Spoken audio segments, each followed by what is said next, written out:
Boa tarde, meu nome é Ana Cristina Bittencourt, eu sou da 2ª Região Tradicionalista de Ponta Grossa e fui convidada pela nossa prendinha Gisele a estar participando com vocês desse blog maravilhoso e informativo que ela criou.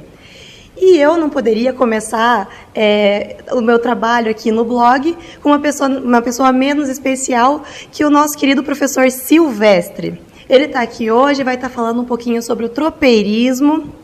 E ele tem um conhecimento muito vasto sobre esse tema e vai estar ajudando um pouquinho vocês a estar estudando no concurso.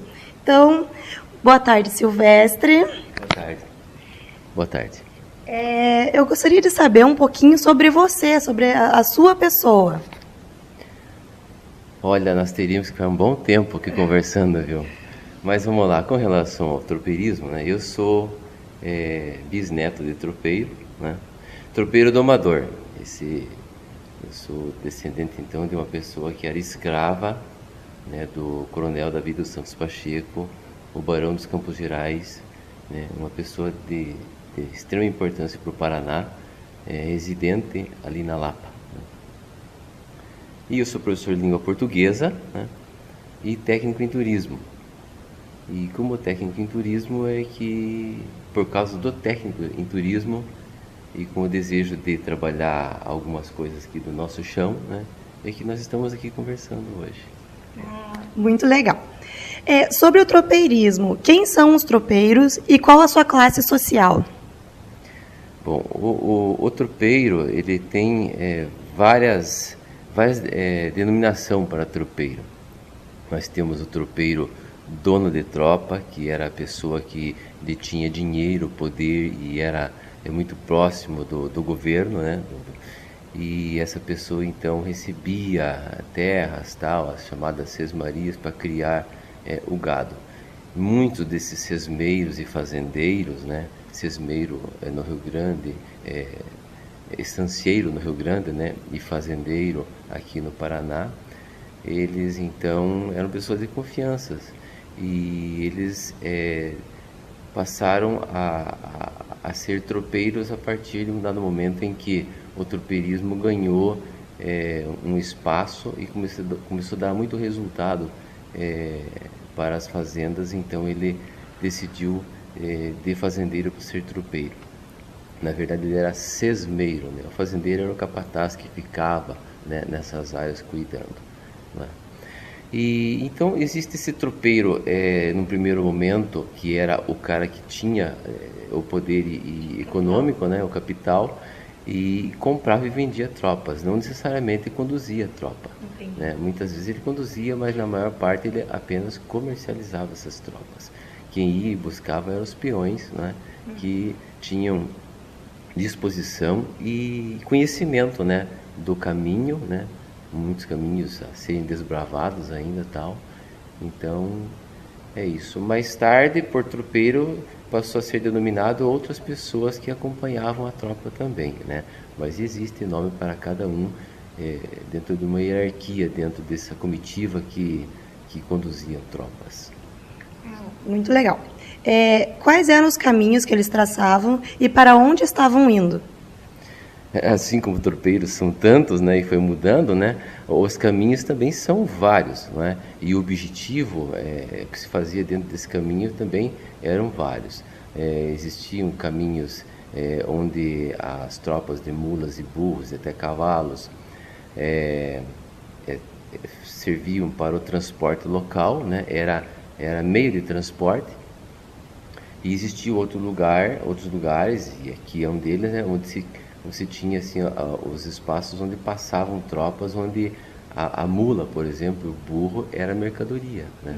Então passava a tropa cargueira, né, com algumas mulas cargueiras, mas o objetivo não era transportar, o objetivo principal não era transportar essa mercadoria, a fazenda, enfim, víveres, outras coisas que fossem necessárias em alguma cidadezinha, algum lugarejo, mas sim ir buscar a principal mercadoria, que era as grandes tropas de mulas e burros, né, nos pampas, vamos dizer assim, da América Latina, né?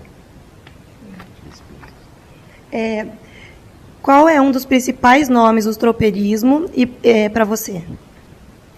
o maior nome, eu acho. O principal nome é o Cristóvão Pereira de Abreu, né, que os livros trazem. Mas nós sabemos que existem tantos outros tropeiros famosos. Tiradentes foi tropeiro, não é?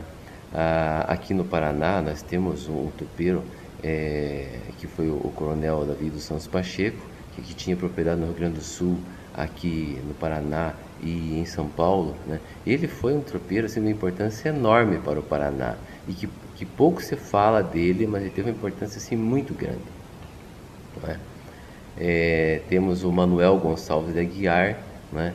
Que é uma das pessoas que tinha propriedade aqui na região da Lapa, em São Luís do Purunã, onde o primeiro caminho tropeiro partindo ali de Santa Catarina foi aberto e terminou aqui em São Luís do Purunã. Isso pouco se sabe ainda porque os documentos foram recém-descobertos sobre esse caminho chamado Caminho dos Conventos, né? E esse caminho desembocava aqui em São Luís do Purunã, né, na propriedade do Manuel Gonçalves de Aguiar. Nossa, não sabia. Esse tema, inclusive, vai ser debatido agora, no mês que vem, em abril, no Senatro, lá em Bom Jesus, no Rio Grande do Sul. Aliás, aproveito para convidar você e a todos os leitores do teu blog, né, para participar do Senatro, né? Nós faremos a abertura lá no dia 14, né, com uma das nossas músicas, e ele vai até o dia 18, né, com pessoas que estão dedicadas a resgatar a história tropeira que integra de forma tão contundente a história do Brasil. Sim, claro. Muito obrigada pelo convite. O que o tropeirismo influenciou na economia, na cultura e na formação do Paraná? Muito, muito e muito mesmo. Eu acho que, para falar de tropeirismo, primeiro a gente tem que começar a trabalhar a questão do tropeirismo na América Latina, né? E toda a questão da criação dos muares, né, desse meio de transporte, a partir dos criatórios nos pampas argentinos para atender a demanda de Potosí, que é uma história que a gente teríamos que trabalhar aqui num outro momento. E aí então depois entender o processo do tropeirismo no Brasil, que ele vem logo na sequência, né? O tropeirismo, ele é ao mesmo tempo um ciclo econômico, né, que subsidiou, né, veio ao encontro da necessidade de formação de cidades distantes uma das outras e também, principalmente, da mineração, Minas Gerais. Mas nós não podemos esquecer do tropeirismo no Paraná e o transporte da erva mate. Esse é um capítulo pouquíssimo trabalhado e que eu, né, já prometi a mim mesmo que vou fazer um trabalho em cima disso, né, porque é o resgate da nossa história regional aqui, né, que está integrada à história do Paraná e do Brasil, não é? Então, e também o ciclo econômico em relação ao transporte do ouro e também a um ciclo econômico com relação à mula e o burro enquanto mercadoria, né? Porque o nosso tropeirismo aqui no Sul, nós temos que focar isso, né? Havia tropa cargueira? Claro que havia. O transporte da erva era em tropa cargueira. E outras necessidades eram transportadas em lombo de animais. Mas ocorre que nós temos que entender e valorizar muito aqui essa questão dessa mercadoria, né, que se criou nos pampas da América Latina e que os paulistas e paranaenses, né, perceberam da necessidade em Minas desse meio de transporte, né, e associaram esse meio de transporte a uma questão econômica. A mula passou a ser a mercadoria que gerou esse ciclo econômico. Muitas pessoas não gostam de chamar de ciclo econômico o negócio com mulas, mas sim, né, ao meu entender e de muitos pesquisadores, o tropeirismo não é só uma atividade de transporte. Ele foi por conta dos valores que se levantaram nos registros, né, entre uma província e outra, né, muito dinheiro e muitas pessoas faturaram, né, com esse ciclo econômico, né? E com esse faturamento, com o desenvolvimento dessa atividade, prosperaram vários pousos E estamos morando num pouso aqui, que é uma cidade maravilhosa, né? Que é a cidade de Ponta Grossa. Isso é verdade. Com a sua ronda, com a sua Rua das Tropas, né? Um pouquinho esquecido, né? Pelas escolas, né? Mas acho que o seu blog e nós estamos aí para não deixar apagar esse sopro, esse fogo, né? Sim, estamos sempre soprando essa brasa. Com certeza. Dentro da comitiva, qual era o papel de cada peão para o grupo? Vamos lá então. Existia o tropeiro, quando ele se dispunha a sair no trecho para ir buscar os animais, né? O capataz, já com o nome de tropeiro, né? Com esse emblema de tropeiro, né? Que era a pessoa realmente responsável pela tropa, pela entrega, né? Da sua integridade, ou quase toda a integridade dos animais no destino, né? Existia o arrieiro, né? Que era o segundo posto, digamos assim, né? Que era uma pessoa muito próxima do tropeiro e de confiança do tropeiro, né? Existia o ferrador, que cuidava da saúde dos animais que vinham ferrados, os animais que traziam o alimento, tal, e tudo aquilo que os tropeiros precisavam, né, ter no caminho. E que serviam de montaria também, né? Esses animais eram ferrados, né? Senão o casco não resistiria, né? Os animais chucros ou semichucros que vinham nessa tropa, eles nem poderiam ser ferrados, que eram animais semi-selvagens, quando não selvagens, né? Então, mas como não vinham com peso no lombo, esses animais resistiam, então, né? Não precisavam ser ferrados. Então o ferrador, né, além de cuidar da saúde dessa tropa cargueira, né, ele cuidava então dos cascos dos animais e da saúde, né, porque ele era uma pessoa entendida também nas questões da saúde dos animais, né. Ele que é responsável por isso, né. E aí os demais eram chamados de camaradas, né, que também nós chamamos de peões, né, que eram o peão rebatedor, que vinha ao lado para não deixar os animais escaparem, porque nem sempre a égua madrinha dava conta de atrair, né, toda a tropa, porque era uma tropa enorme, né? E nem sempre, quase nunca, a tropa era única. Na verdade, vinham lotes, sabe? O primeiro lote, depois o segundo lote, um lote atrás do outro, né? Então poderia haver mais de um tropeiro, entende? Mais de um capataz, né? Dependendo do número dessa tropa, né? Era em média 800, mas tinha tropa maior que isso. Precisava de mais gente, né? Para poder cuidar, né? Os rebatedores, né? O menino madrinheiro que ia à frente com a madrinha, né? E o culatreiro que ia para, né, para não deixar nenhum animal ficar para trás, né? Os arribadores, que eram laçadores exímios, né?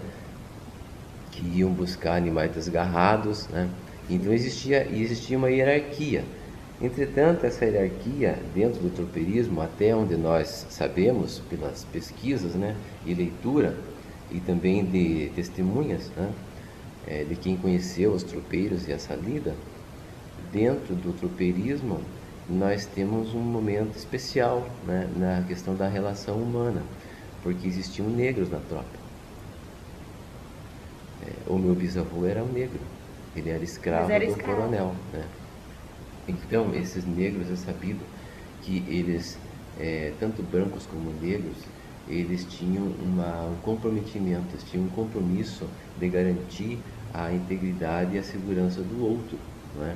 Numa ronda, por exemplo, num poço com ronda, né, todos, enquanto o tropeiro dormia, né, a vida desse tropeiro estava na mão de um negro. Sim. Então existia uma relação de confiança entre eles e de entrega, né? De responsabilidade.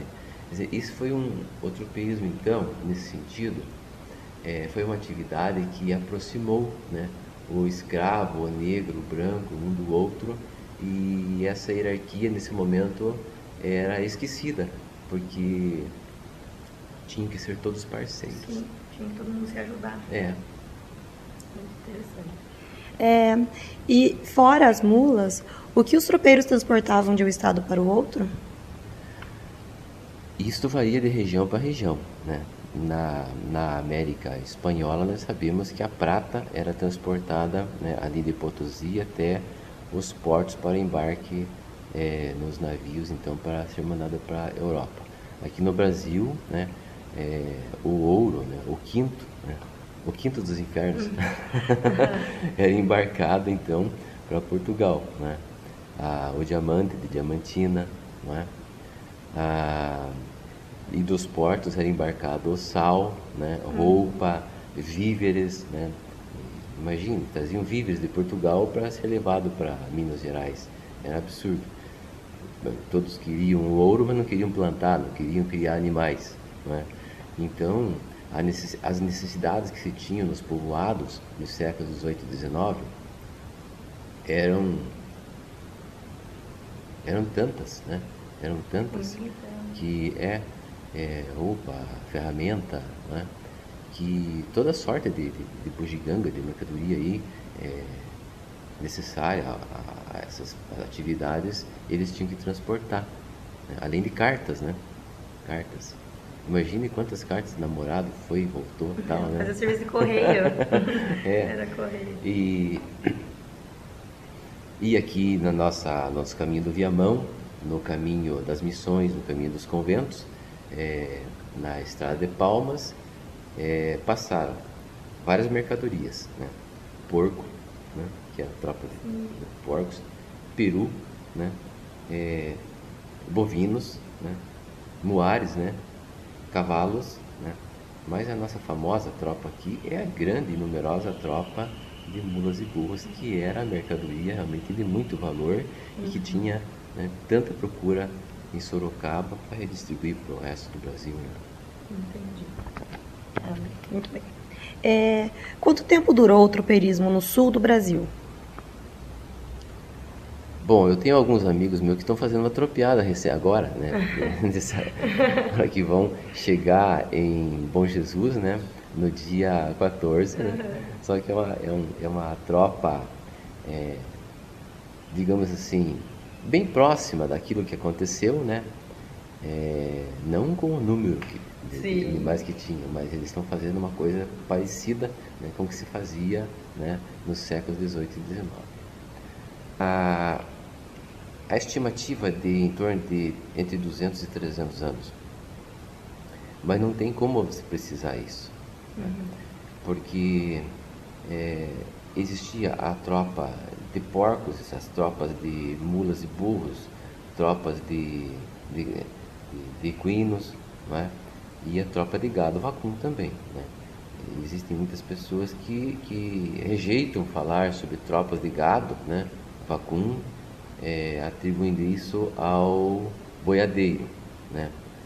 Mas aqui no sul a gente não chama de boiadeiro, a gente chama de tropeiro, a pessoa que leva um lote de bois, de vacas, a gente chama de tropeiro, né? Então não tem como você negar isso, né? Seria negar toda a história escrita e toda a produção de letras musicais e toda uma literatura feita aqui no Rio Grande do Sul, principalmente no Rio Grande do Sul, né? Você não poderia chamar essas pessoas que conduziam o gado de tropeiro, tá? Tá, mas isso foi uma realidade, então você não pode negar isso, né? Então eles eram tropeiros também. Então, considerando todo esse leque de possibilidades de condução de tropa e tipo de tropa, tá, e funções, né, de tropa, nós podemos dizer que ele avançou nos 300 anos, né? Pode-se dizer que a atividade tropeira foi muito intensa no século XVIII e XIX, 230, 240 anos por aí, não é? Acabou diminuindo muito a partir da vinda da implantação das ferrovias e do automóvel, né? Mas mesmo assim eles coexistiram. Você veja que tinha muito tropeiro que encomendava tropa, né? E não gostava que essas tropas viessem em vagões, tá? Porque os animais pisoteavam um no outro e chegavam machucados. E um animal dentro de um vagão de trem, tá? Ele não tem como se alimentar, entendeu? Então durante muito tempo, por mais que o trem fosse presente no sul do Brasil, muitos tropeiros preferiam que esses animais viessem andando, porque eles vinham sem pressa, vinham comendo, vinham bebendo, invernavam, né? De modo que chegavam no seu destino mais inteiros, chegavam mais tarde, claro, mas chegavam com muito mais saúde do que os animais que chegavam no trem todo estropiado. Muito interessante, eu não sabia disso. Silvestre, um pouquinho sobre você e o tropeirismo. O que o chamou a atenção para estudar e pesquisar a fundo o tropeirismo? Eu vim saber que eu sou descendente de um domador, né, de animais de tropa, ali na Lapa, Coronel David dos Santos Pacheco, o Barão, há pouco tempo. Então não foi isso que me levou, né? Embora essa descoberta tenha sido de uma importância incrível, né?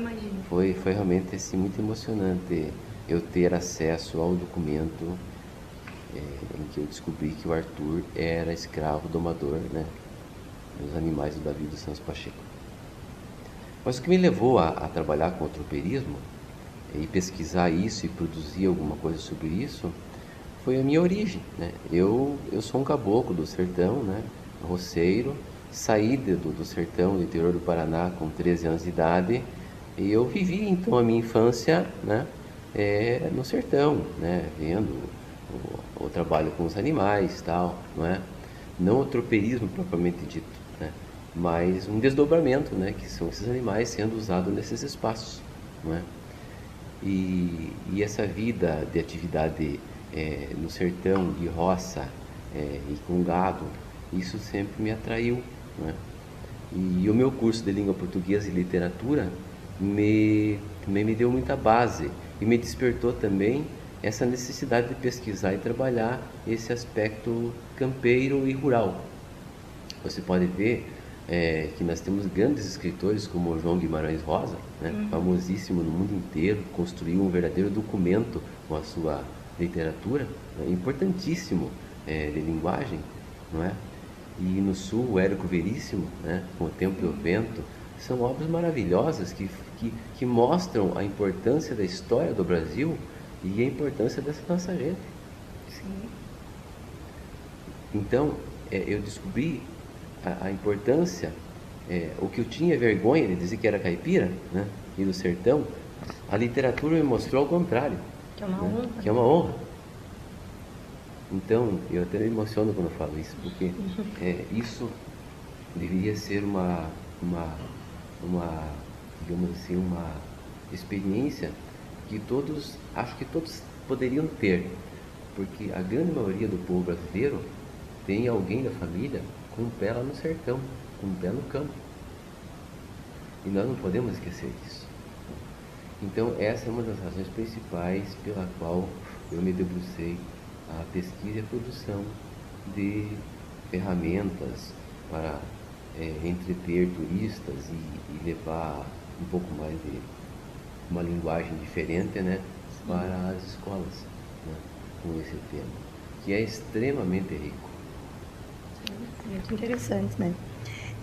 Fale um pouco sobre a criação dos Jogos dos Tropeiros. Bom, o jogo do tropeiro ele nasceu justamente com as minhas atividades com oficinas em escolas. Eu precisava ter ferramenta, material para poder fazer com que essas crianças visualizassem, tocassem, né, alguma coisa que levasse a eles, né, a esse mundo imaginário de um fato, de um acontecimento histórico e econômico tão importante, né? A criança tem dificuldade de abstrair e imaginar esse tropeirismo, né? Acho que todos têm, né? Então, quando você tem uma ferramenta, alguma coisa que mostre, né, uma coisa concreta, palpável, fica muito mais fácil de você, através desse material, a criança, o jovem, o adulto, imaginar o que foi a partir desse material, sabe? Então ele nasceu a partir de um banner que eu tinha lá com a rota tropeira e tal, e isso aí foi sendo melhorado, chegou um dado momento que eu tinha o jogo na mão pronto sem saber que estava inventando um jogo. Sim, tá? Criou sem perceber. Isso aconteceu com esse jogo do tropeiro, o Caminho do Viamão.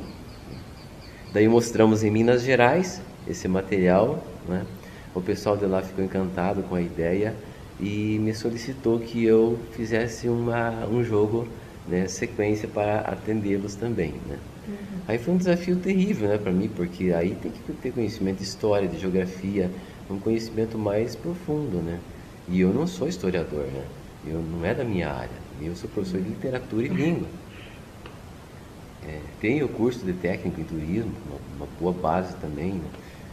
Um bom curso e tal, mas foi um tanto quanto difícil, mas foi um desafio muito agradável, porque a gente criou para eles uma ideia. E essa ideia está com eles, eles estão vendo se consegue uma maneira de colocar nas escolas por lá esse jogo. Tá? É bem interessante também. E os outros materiais, né, o primeiro CD, o Cancioneiro da Rota, né, de 2010, e o Veredas no Sertão, né, de 2013.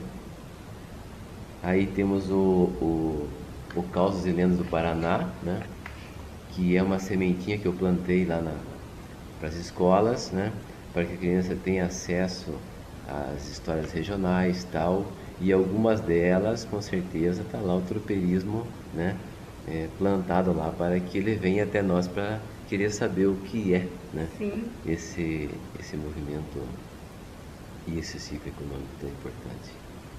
Muito joia. Esse trabalho que você fez é grandioso. Eu já tive a oportunidade de estar jogando, tive a oportunidade de estar lendo o livro, escutando suas músicas, e você tem um trabalho maravilhoso, não só com o tropeirismo, mas com o resgate total da história do Paraná, das lendas e tudo mais. Eu queria convidá-lo a ensinar nós a jogar o joguinho.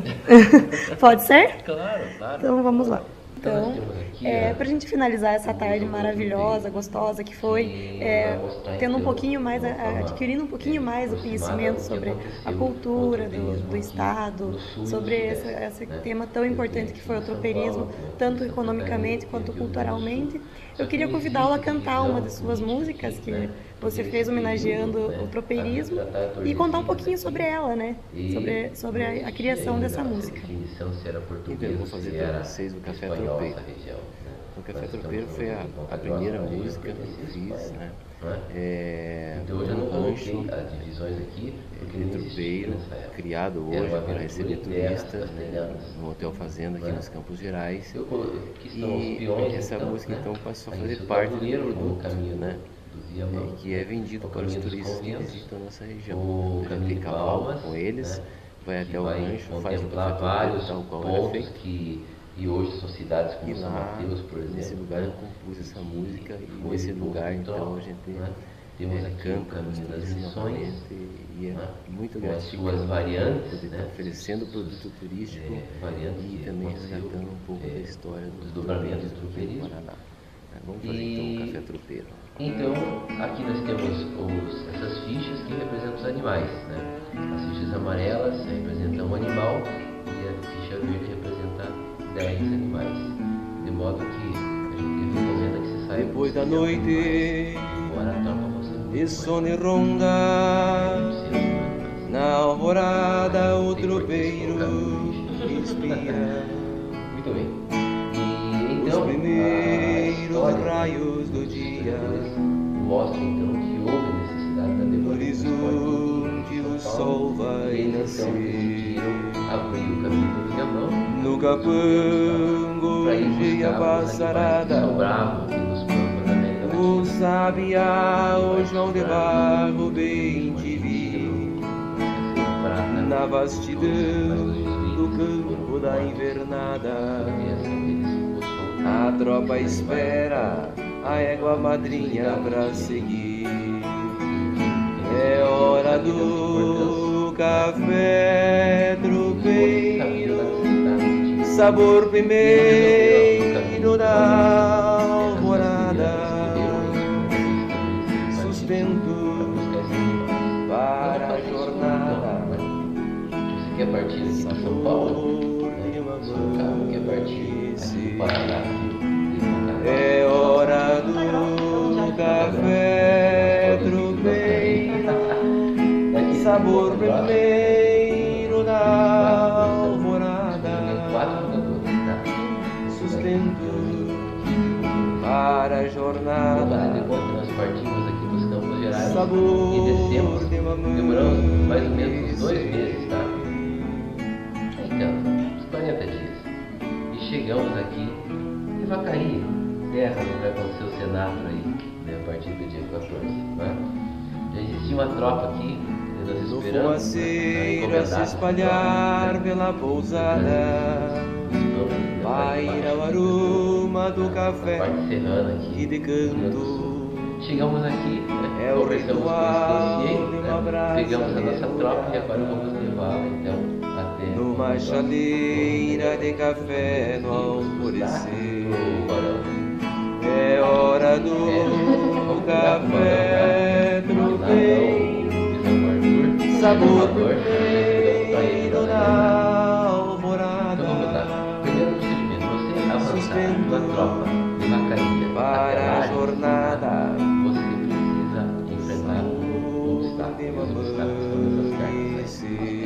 Ó, é hora do café tropeiro, sabor primeiro na alvorada, sustento para a jornada, sabor de mamãe conhecer. E os tropeiros observavam isso, né? E como esse animal, então, enfeitavam ele e colocavam à frente para facilitar a condução desses animais, não é? Muito bem.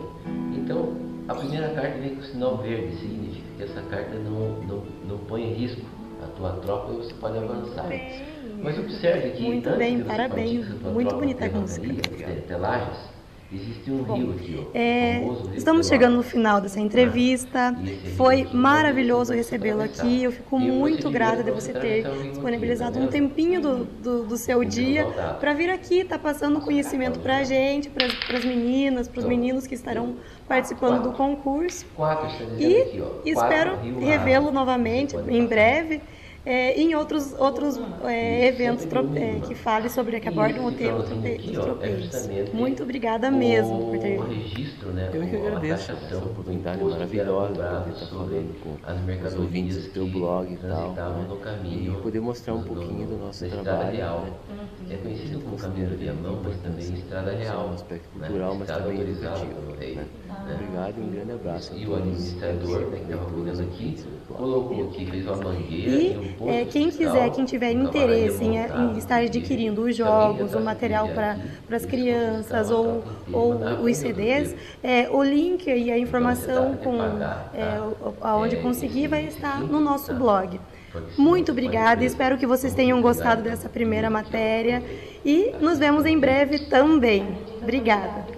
Isso, eu determinei dois animais, tá? Que é o quinto de 10. Entendi. Tá? Muito bem. Agora é minha vez. Vou pegar a minha carta, ok? A carta minha, você pode observar aqui, que é uma arribada. É um termo pouco conhecido hoje, né? E que significa fuga, né? Fuga. E essa fuga vai ser determinada pelo dado. Joguei 3 animais da minha tropa fugiram. Eu pego esses 3 animais aqui e coloco aqui sobre a carta. E vou tentar achar a solução, tá? Toda carta que vem com sinal amarelo significa que tem solução aqui nesse banco de cartas aqui, né? Eu vou tentar encontrar o arribador. Vou tentar aqui. Não é o arribador, infelizmente. Mas eu já sei que carta que é essa aqui. Poderei me valer dela mais tarde. Infelizmente eu não consegui recuperar esses animais que ficaram no caminho, tá? E agora eu vou tentar passar o rio usando o dado. Deu 4. 4, o rio está raso, posso passar também. Vou pagar o quinto, né? O administrador da estrada real, do caminho do Viamão, né? E agora é a sua vez.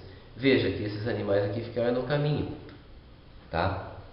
E você deveria ter algum arribador que está vindo logo atrás aí para pegar animais que fogem, não é? E se aqui no jogo, tá? Se o teu arribador conseguir encontrar a carta correta, você pode ficar com esses animais aí. Ah, legal. Boa sorte.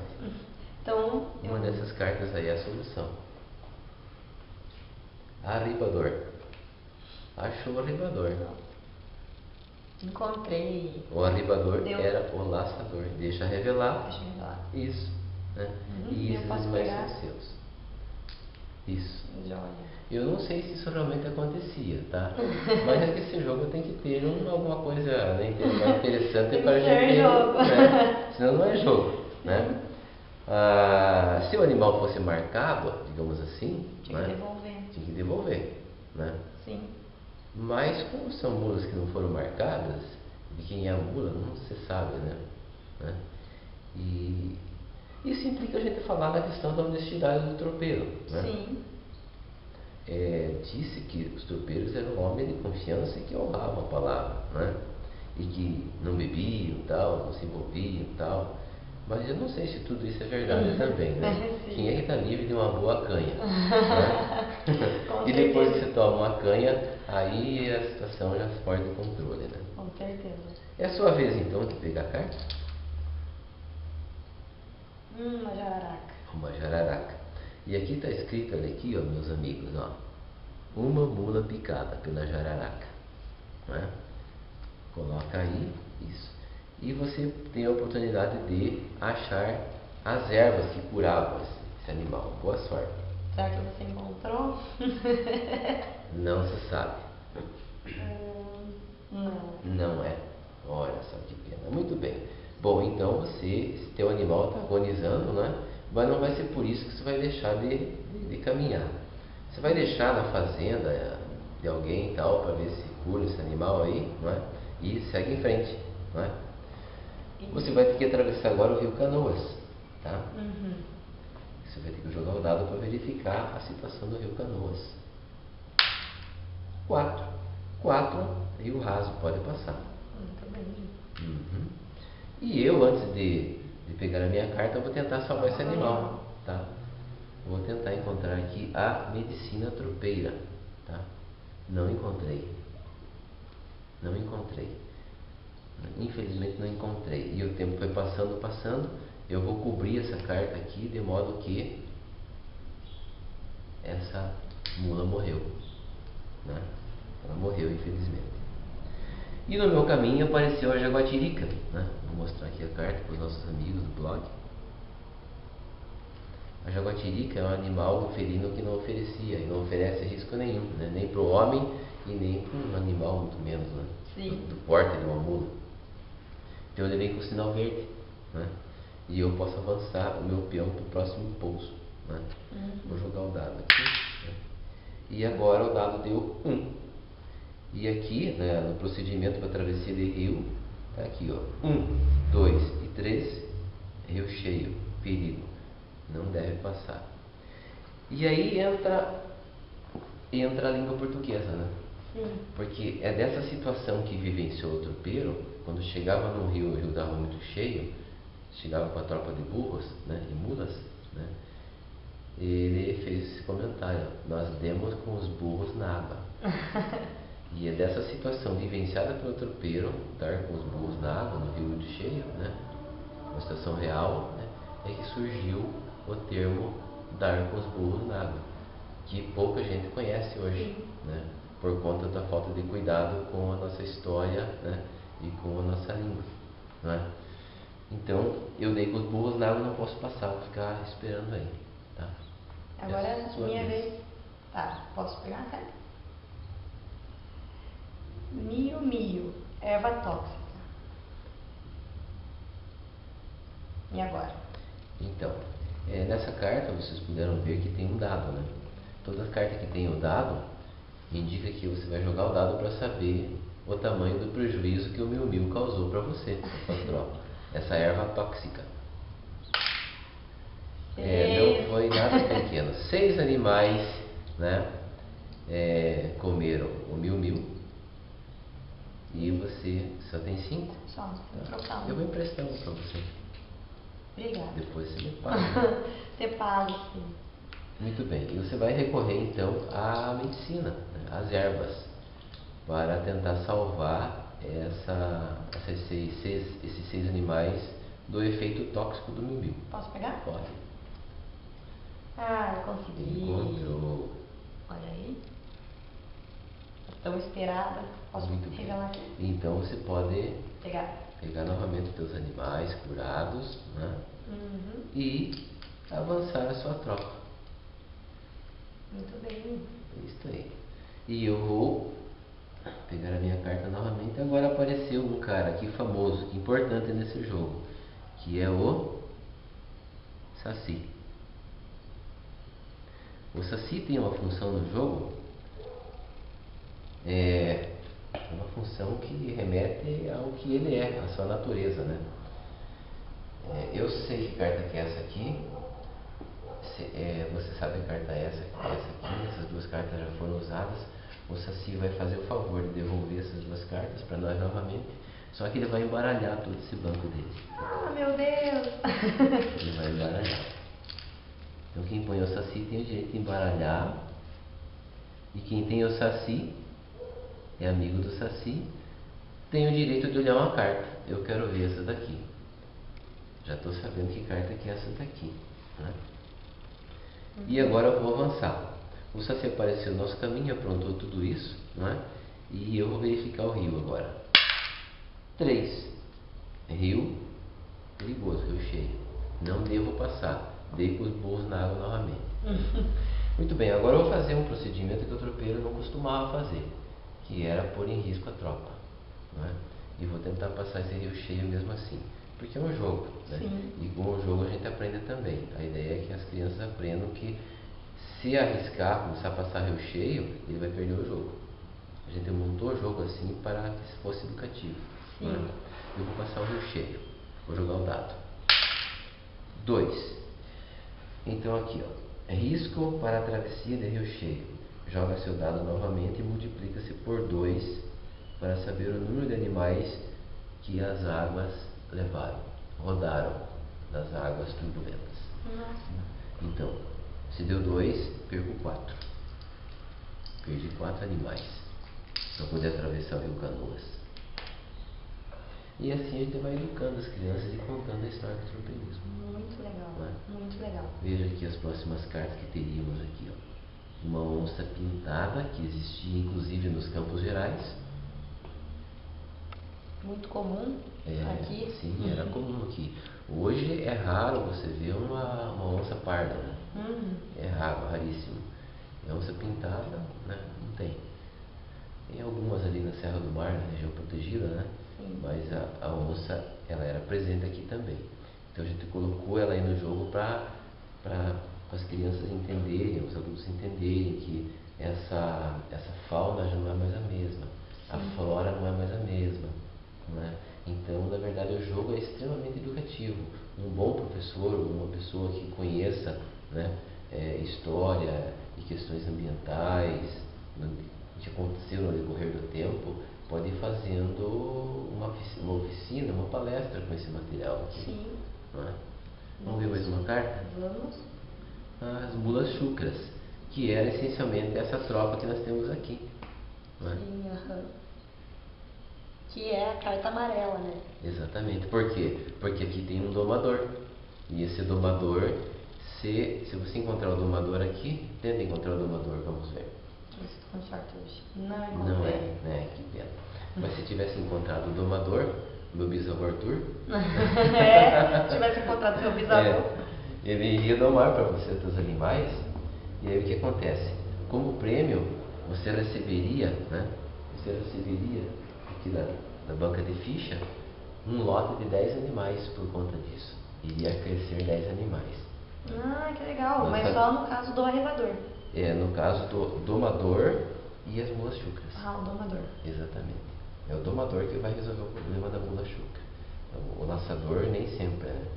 Era o domador que tinha que resolver isso também. Né? Então, e com isso a gente também vai ensinando. Porque a demanda de animais aqui em Sorocaba era para amansá-los, né? E para servir de meio de transporte, né? todos sabem, se botar uma cangalha em cima de uma mula mal domada ou chucra, você não sobra nada das mercadorias dentro das bruacas, né? Teria que ser animal manso, né? Então, a função desse domador, né, é extremamente importante. Como a maioria dos animais que eles arrebanhavam aqui no sul eram animais chucros, né? Nas paradas, sempre que possível, né, quando tinha um domador, ele ia domando os animais, de modo que ao chegar aqui na fazenda do Coronel Davi dos Santos Pacheco com um animal manso, ele tinha muito mais valor, um animal manso, que um animal chucro, né? Então isso fazia parte, né, do negócio, né? Se entregar animal manso vai valer muito mais que um animal chucro, né? E assim por diante, né? E a ideia o que é? Uma vez chegando no destino, né, conta-se as fichas. O jogador que tiver o maior número de animais ganha o jogo. Ou seja, aquele que foi mais prudente no caminho. Não é o que chega primeiro. Não. Mesmo porque o primeiro que chega até ganha um lote de 10 animais, tá? Mas ele tem que continuar jogando, simulando que ele invernou essa tropa, entende? Nos Campos Gerais ou nos campos nos arredores de Sorocaba, até esperar o momento de arrebentar a feira, que era o momento em que alguém determinava um valor e alguém pagava esse valor. Aquele valor era um valor referência nas feiras de animais, sabe? Lá em Sorocaba. E por que não dizer aqui nos Campos Gerais também, né? Sim. Porque os Campos Gerais também era um ponto onde existia comércio de animais. Aqui também houve muito negócio. De muitos tropeiros gaúchos traziam até os Campos Gerais e voltavam. E aqui esses animais ficavam 4, 5, 6 meses se recuperando. Isso. Aí vinham tropeiros de São Paulo até os Campos Gerais e eles não pegavam necessariamente aquela tropa. Constituía-se outra tropa, entende? E levava. Então veja a importância dos Campos Gerais, do Paraná tradicional, né, nesse processo econômico e logístico de dinâmica de negócio. Então, para a gente finalizar essa tarde maravilhosa, gostosa que foi, tendo um pouquinho mais, adquirindo um pouquinho mais do conhecimento sobre a cultura do estado, sobre esse tema tão importante que foi o tropeirismo, tanto economicamente quanto culturalmente, eu queria convidá-lo a cantar uma de suas músicas que você fez homenageando o tropeirismo e contar um pouquinho sobre ela, né? Sobre a criação dessa música. Então, eu vou fazer para vocês o Café Tropeiro. O Café Tropeiro foi a primeira música que eu fiz, né? Num rancho, tropeiro, criado hoje para receber turistas, né? No Hotel Fazenda aqui nos Campos Gerais. E essa música então passou a fazer parte de um produto, né? Que é vendido para os turistas que visitam a nossa região, né? Onde a gente cavalga com eles, vai até o rancho, faz o café tropeiro tal qual era feito. E lá, nesse lugar, eu compus essa música e nesse lugar, então, a gente canta para os turistas novamente e é muito gratificante, né, poder estar oferecendo produto turístico e também resgatando um pouco da história do tropeirismo aqui no Paraná. Vamos fazer, então, um café tropeiro.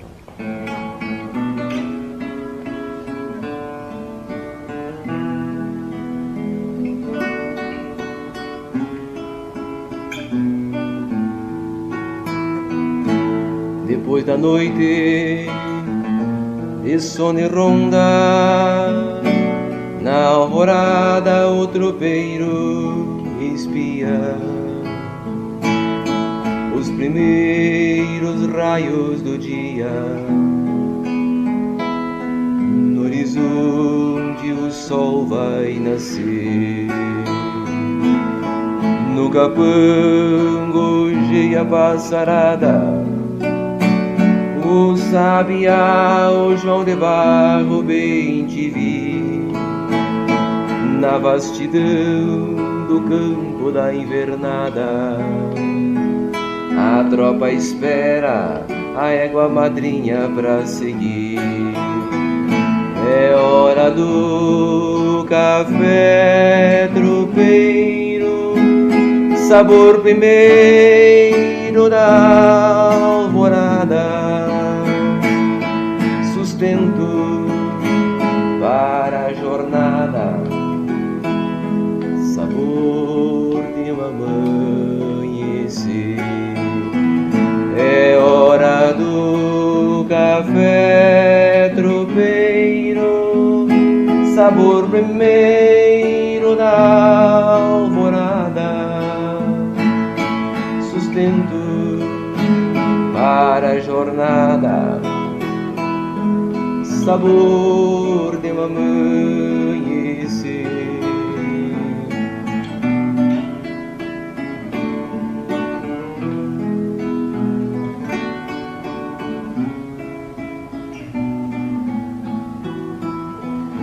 No fumaceiro a se espalhar pela pousada, paira o aroma do café que de canto é o ritual de uma brasa mergulhada numa chaleira de café no alvorecer.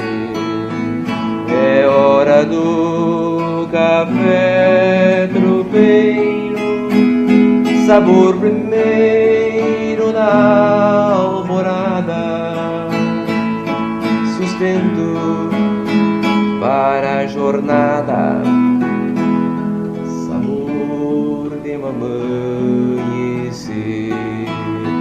É hora do café tropeiro, sabor primeiro na alvorada, sustento para a jornada, sabor de um amanhecer.